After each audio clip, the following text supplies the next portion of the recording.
Good evening and welcome to Step 10, which is working the plan.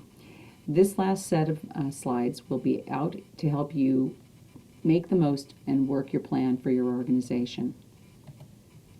Why you need a plan. You need a plan if you don't have enough money to accomplish your mission or serve your population. Many times people start off with a great idea and just don't have the funding. Or perhaps you're overwhelmed and you don't know which initiative to work on first. This happens a lot to me because there's so many competing interests. Maybe the old methods that you're using aren't yielding the returns, like a gala or a golf tournament just don't seem to get the people out like it used to. Maybe you or your supervisor are concerned about the cost of each dollar that is raised. This is often the case with special events and why many people want to move their focus a little more toward major gifts and traditional fundraising, because with major events you need a lot of bodies to make it happen. And maybe you've noticed that everyone in your organization is on a different path, where you find staff, volunteers, and board members are each have different interests or different concerns, different stakeholders they want to serve, different ideas. It's good to get everybody on the same page. Why you need to work the plan? Well, in the words of many of my supervisors and some of the best fundraisers in the country, if you're sitting in your office reading, you're not out calling on the prospects. And that's really important. You need to get out to meet people. You need to find out their interests and connect them with your organization. A gentleman by the name of Jerry Panis, who taught this fabulous course called Carpe Diem, used to say that the bee that hangs around the hive doesn't get the honey. You need to get out and spread the love, as he would say. So this is part of the drill of working your plan, is actually getting out of your office and also getting out of your own way, which we'll get to in a second. One of the things that you'll probably need is a prospecting grid. When you're just starting out and you have one or two people, you won't need a grid. But once you start developing a full-blown plan, having a prospecting grid is becoming fast essential.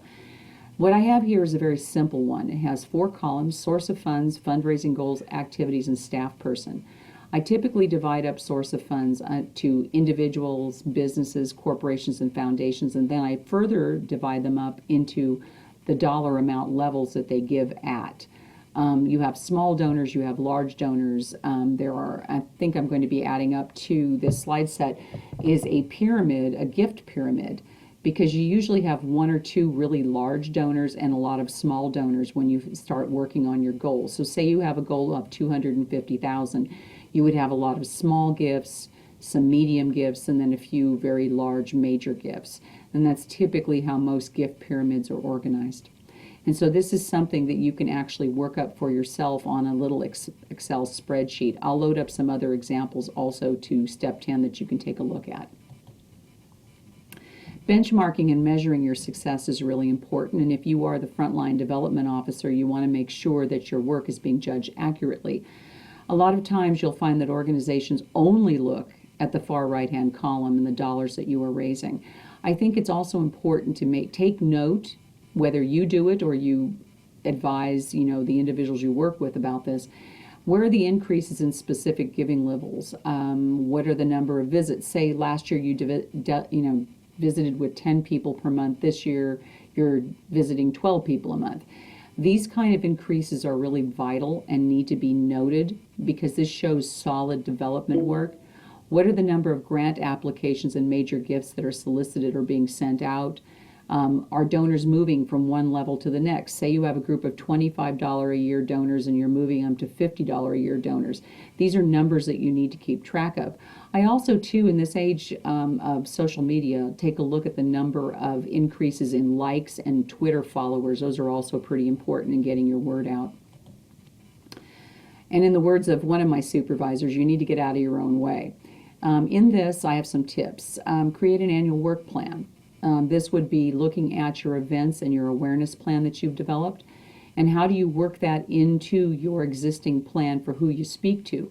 How do you involve them and engage them in different activities?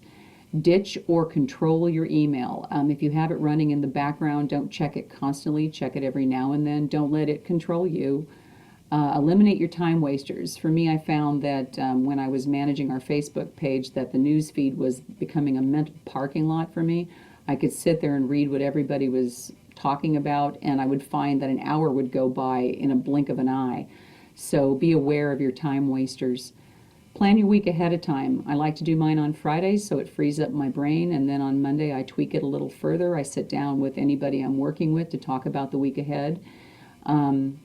Block off time for donor meetings, but be flexible. I tend to pick a time of the week that I know that my supervisor is available, so that if the dean and I want to go out and meet with someone, I know that she typically has time available. It keeps us running in a straight line. Schedule reoccurring tasks for the same time each week. We do reports of contact. I do mine on Fridays. I like to do letters on Fridays. I do birthday cards and personal notes on Mondays. These kind of things help organize your week and, again, save up blocks of time where you can go out and meet with donors. And finally, because this is a relationship business, schedule in your personal time. Make time for yourself, make time for your family, make time for the things that bring you joy in your life. Being all work doesn't make you a whole and complete person, and in order to have positive relationships, you need to be a whole and complete person. Finally, be fearless.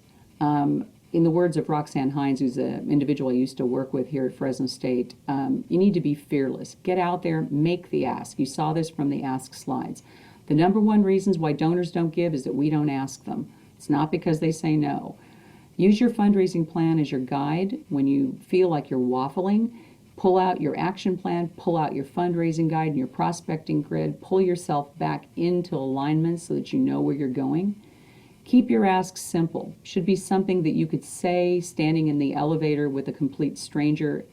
We practiced with our chairs and got them to say, have you considered adding the college to your estate plans? Very easy. Don't be afraid to ask for significant levels of support. Donors are typically flattered. And don't be afraid to ask again. Thank the donors right away and show them how to use the gift over time, and then thank them again. And I look forward to seeing all of your fundraising plans in the next week, and good luck to all of you. Feel free to email me if you have any questions. Thank you.